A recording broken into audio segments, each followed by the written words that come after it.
Assalamualaikum warahmatullahi wabarakatuh. Shalom, Om Swastiastu, nama budaya dan salam kebajikan untuk kita semua. Perkenalkan, nama saya Nabila Andini dari kelas F. Di sini saya akan memaparkan beberapa pemecahan dari studi kasus dalam mata kuliah morfologi dengan materi yang membahas mengenai morfofonemik, kelas kata terbuka dan kelas kata tertutup dengan cuplikan soalnya sebagai berikut. Baik, di sini kita sudah dihadapkan oleh satu studi kasus yaitu pada materi morfofonemik, yang dimana tugas pertamanya yaitu kita mengidentifikasi bentuk dasar dan imbuhan dari kata yang bercetak miring. Nah, di atas tersebut sudah ada beberapa kalimat yang memiliki kata cetak miring, yaitu mensupayakan, menyapu, dan memfotokopi. Dan kata itulah yang akan kita teliti pada studi kasus morfofonemik. Yang kedua, jelaskan proses morfofonemik yang terjadi pada setiap kata serta jenis perubahannya. Ya, salah satunya asimilasi, pelulahan fonem, penambahan fonem, dan lain-lain. Dan berikan alasan teoretis yang merujuk pada sumber ilmiah mutakhir minimal 2 sumber. Dan ada petunjuk di sini, bacalah kasus yang diberikan, lakukan identifikasi, analisis, dan perbaikan sesuai langkah berikut. Nah, di sini sudah ada tabel, ada kata yang diteliti, bentuk dasar, imbuhan, proses morfofonemik, jenis perubahan fonem, dan perbaikan kalimat.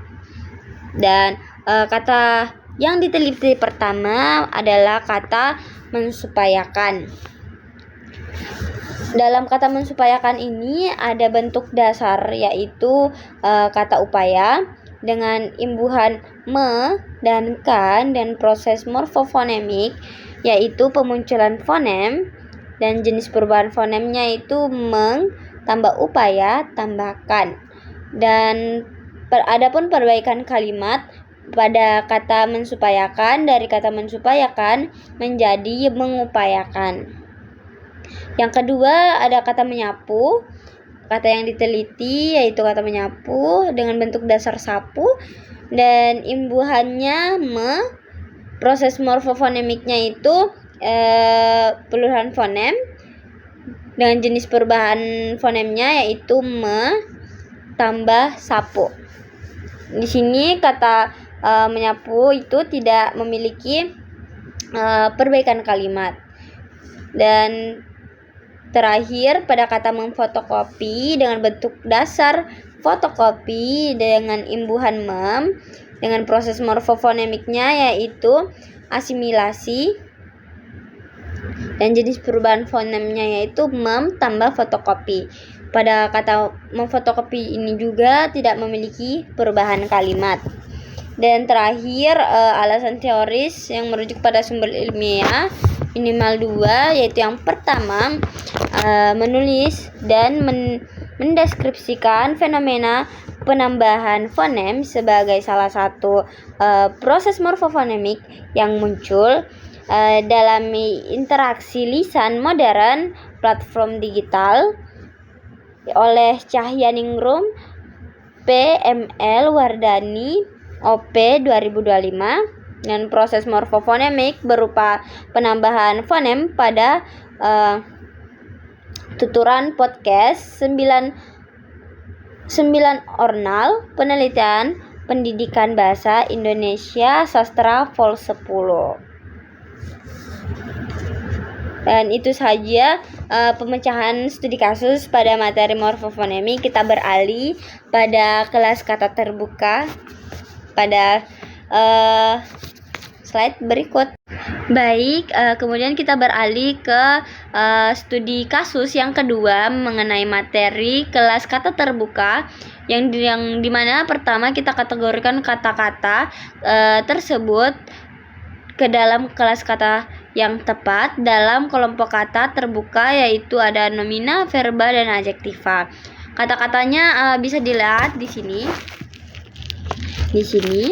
ada 15 kata, yaitu swafoto, unggah, gawai, pindai, alay, mager, julid, bokap, gebetan, kepo, cie, doxing, bokeh, jutek, dan juga halu.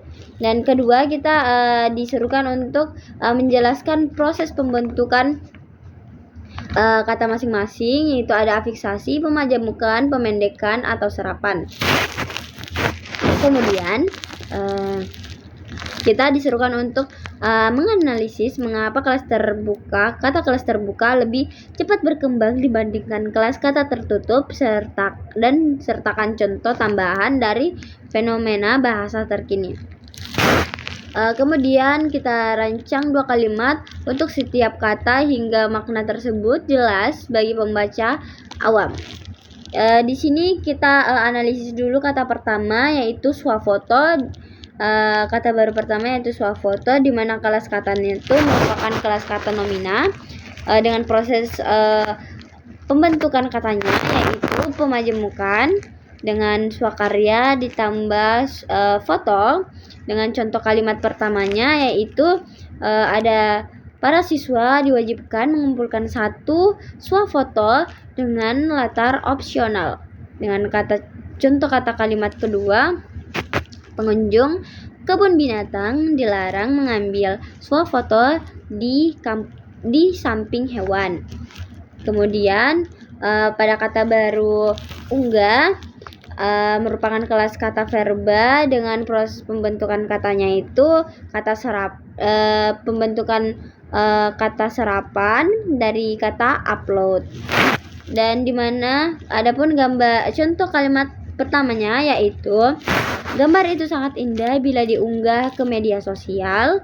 Dengan contoh kalimat kedua, aplikasi itu memungkinkan pengguna untuk mengunggah video dengan durasi yang lama. Kemudian beralih lagi kepada kata baru gawai, yang dimana merupakan kelas kata nomina dengan proses pembentukan kata serapan dari kata gadget. Dengan contoh kalimat pertama, yaitu penggunaan gawai harus dibatasi pada anak usia dini. Dan contoh kalimat keduanya, yaitu saat diskusi, mahasiswa dilarang untuk menggunakan gawai. Kemudian pada kata baru keempat ada pindai dengan kelas kata verba. Proses pembentukan katanya itu adalah serapan dari kata scan. Dengan contoh kalimat pertamanya, yaitu file yang berada di beranda di komputer harus segera dipindai ke laptop. Dan contoh kalimat keduanya, yaitu semua produk makanan dan minuman harus dipindai terlebih dahulu.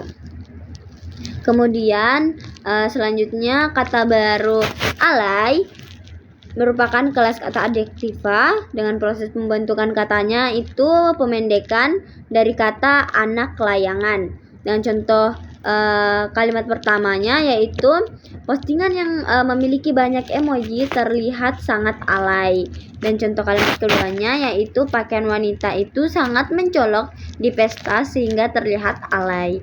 Kemudian kata baru ke-6 ada mager dengan kelas kata adjektiva dan proses pembentukan katanya yaitu pemendekan dari malas gerak. Dan contoh kalimat pertamanya yaitu saya sangat mager untuk pergi ke 3 tempat sekaligus. Dan contoh kalimat keduanya yaitu hari ini saya mager untuk memasak. Selanjutnya yang ketujuh ada kata baru julid. Nah, di sini kelas katanya itu merupakan adjektiva dan proses pembentukan katanya yaitu pemendekan dari kata Julien yang dianggap sebagai sikap sinis atau iri. Dengan contoh kalimat pertamanya yaitu tetangga sekampung rumahku selalu julid pada orang-orang sekitarnya. Dan contoh kalimat keduanya yaitu ada komentar julid di media sosial itu sangat mengganggu. Kemudian yang kedelapan ada kata baru bokap dengan kelas kata nomina, dan proses pembentukan katanya yaitu serapan dari kata bapak, dan contoh kalimat pertamanya yaitu ada di sana dia dan bokapnya sedang duduk santai. Dan contoh kalimat keduanya yaitu dia dimarahi bokapnya karena sering keluar sampai larut malam. Yang kesembilan ada kata gebetan dengan kelas kata nomina dengan proses pembentukan katanya yaitu afiksasi, dan contoh kalimat pertamanya yaitu kakakku memperkenalkan gebetannya kepada kami, dan contoh kalimat keduanya yaitu mereka bertemu di kantin dan dia langsung jatuh cinta pada gebetan pertamanya. Dan ke-10 kata barunya yaitu kepo dengan kelas kata katanya itu termasuk pada adjektiva dengan proses pembentukan katanya yaitu pemendekan dari knowing every particular object dari bahasa Inggris. Dan contoh kalimat pertamanya yaitu temanku sangat kepo tentang gosip hari ini, dengan contoh kalimat keduanya juga yaitu jangan terlalu kepo dengan urusan pribadi orang lain.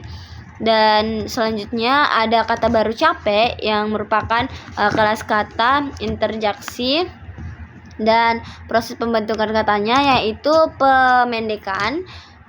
Dan contoh kalimat pertamanya seperti Cie sepertinya sudah ada yang jadian, dan contoh kalimat keduanya yaitu Cie dia sedang memakai sepatu barunya.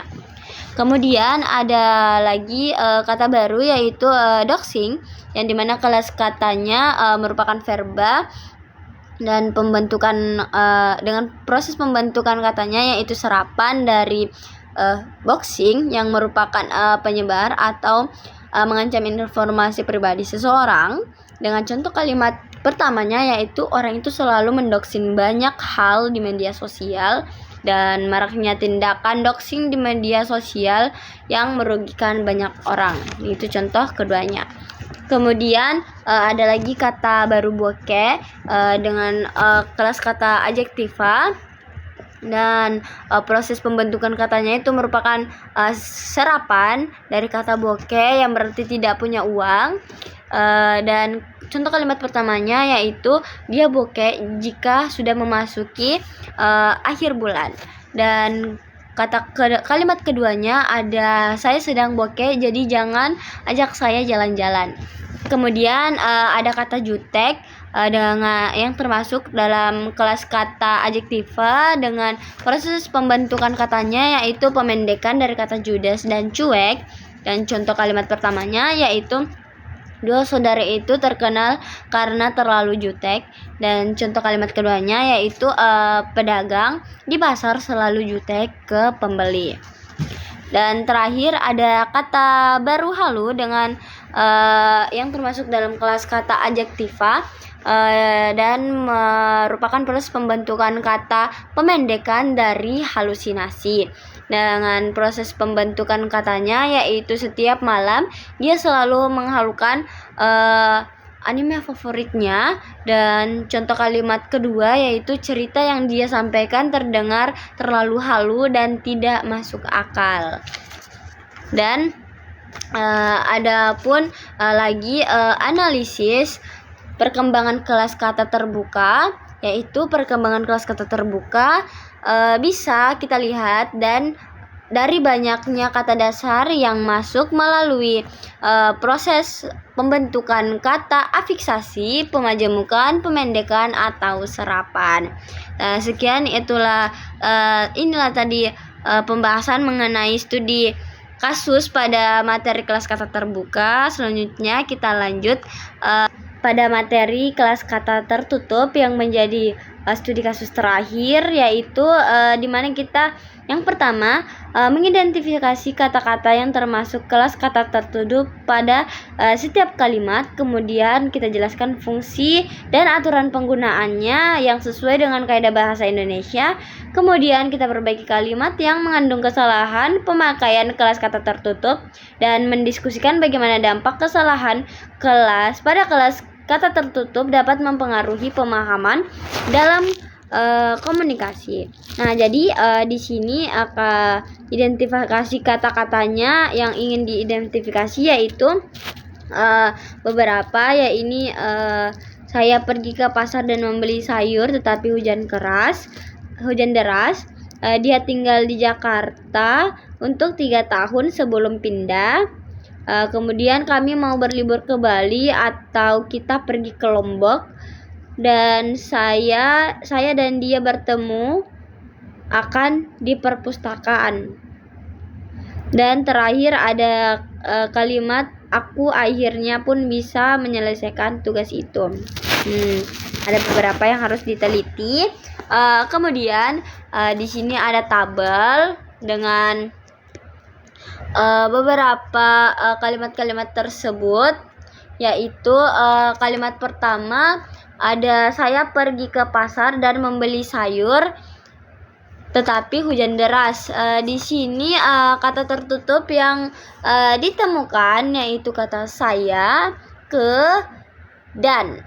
Kemudian fungsi kata tertutupnya yaitu pada kata saya yang merupakan kata ganti diri orang pertama tunggal, dan kata ke merupakan preposisi arah tujuan.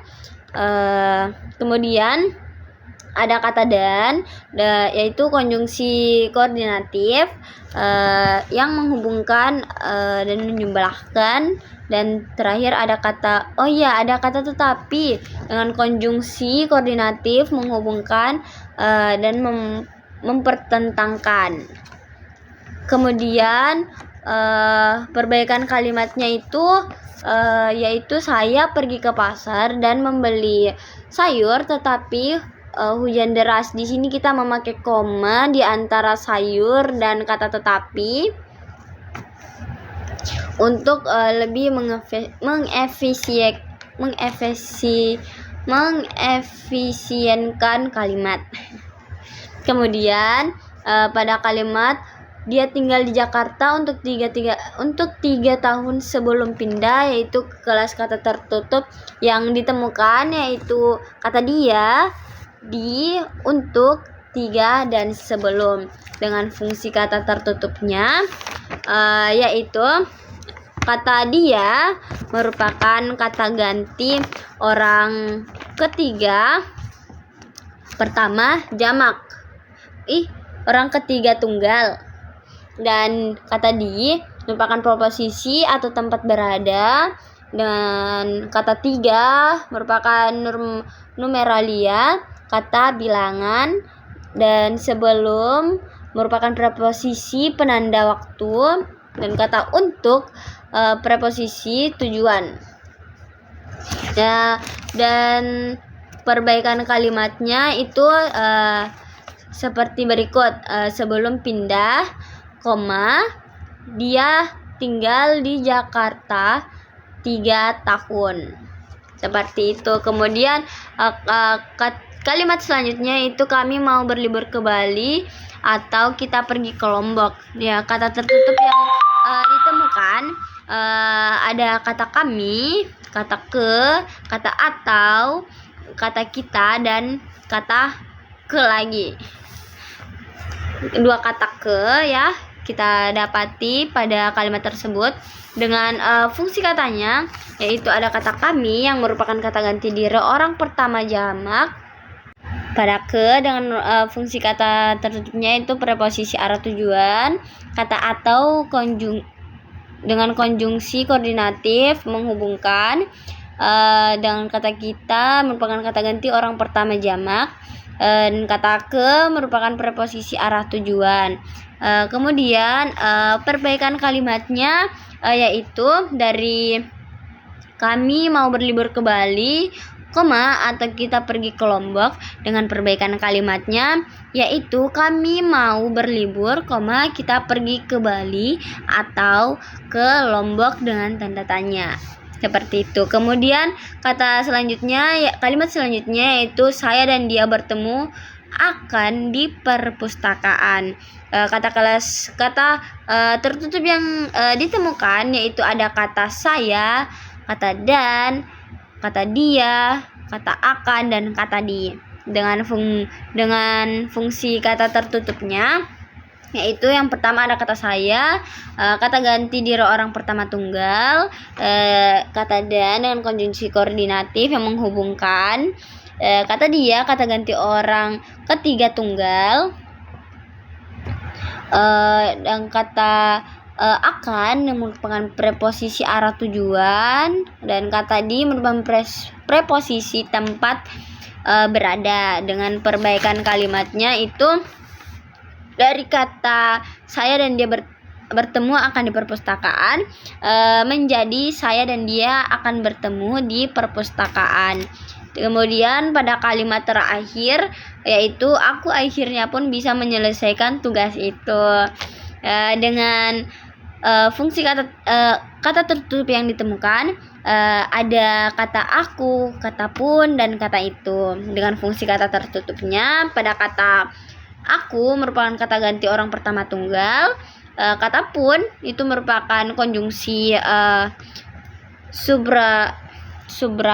subranatif, dengan penghubungan yang menyatakan penegasan, dan kata itu dengan fungsi katanya yaitu pronomina kata ganti petunjuk. Dan adapun perbaikan katanya yaitu dari yang akhirnya aku pun bisa menyelesaikan tugas itu menjadi akhirnya aku pun bisa menyelesaikan tugas itu, dengan koma di antara kata akhirnya dan kata aku pun. Dan itulah tadi hasil analisisnya. Dan kemudian ada terakhir yaitu pendiskusian bagaimana dampak kesalahan pada kelas kata tertutup dapat mempengaruhi makna dalam komunikasi, yaitu dampak kesalahan pada kelas kata tertutup dapat mempengaruhi pemahaman makna dalam komunikasi. Karena jika susunan kata dari sebuah makna dalam komunikasi tidak cocok, maka hal tersebut juga akan mengubah makna dari kalimat tersebut dan mengecoh sebuah percakapan dalam berkomunikasi. Mungkin sekian, itulah tadi pemaparan beberapa kasus dan dari beberapa materi.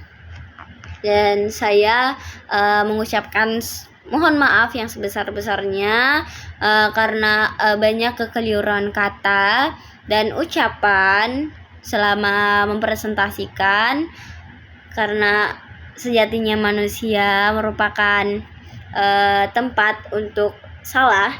Jadi saya sekali lagi mohon maaf untuk sebesar-besarnya. Wabillahi taufiq wal hidayah. Wassalamualaikum warahmatullahi wabarakatuh.